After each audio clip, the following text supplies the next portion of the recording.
Plusieurs députés ont accepté des pots de vin pour modifier des textes de loi, pour faire voter des amendements. Ils ont été en fait piégés par des journalistes. On va retrouver François Baudonnet dans un instant sur place. D'abord les faits, reportage réalisé avec Bertrand Catrice.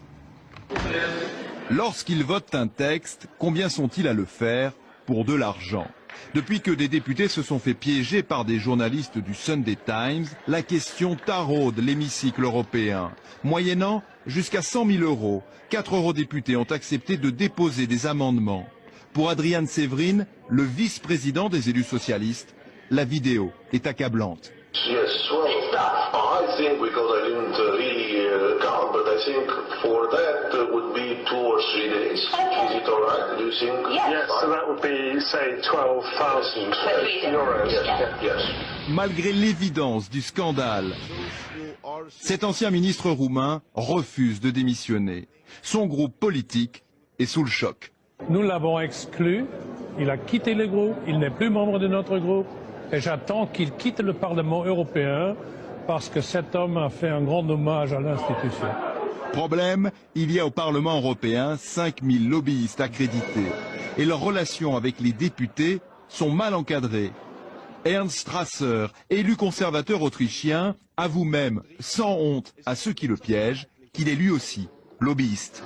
If it's possible to be under the undercovers, it's much more better. Moi, je vais proposer demain que l'ensemble des cartes des lobbyistes soient retirées. Il faut refaire une sélection. Et le député doit signer pour chaque lobbyiste qui rentre dans ce Parlement.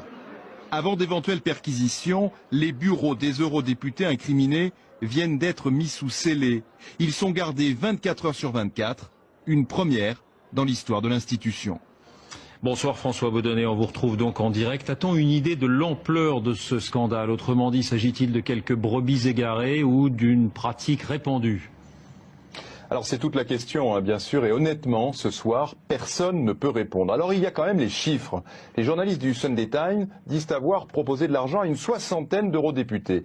Et sur 60, 14 auraient mordu à l'hameçon, ce qui fait presque 1 sur 4, ce qui est énorme. Cela dit, ces confrères que j'ai contactés m'ont avoué qu'ils avaient choisi leur cible. Ce sont tous des élus qui, dans une vie antérieure, travaillaient dans la finance ou, tenez-vous bien, dans le lobbying. Alors évidemment, cela n'excuse rien, d'autant que la plupart des députés européens sont d'anciens chefs d'entreprise, d'anciens médecins ou d'anciens avocats. Alors ce soir, avec ce scandale, le Parlement européen va être obligé de faire le ménage, car corruption généralisée ou pas, le soupçon est là, et c'est peut-être ça le plus grave. François Baudonnet à Bruxelles, merci.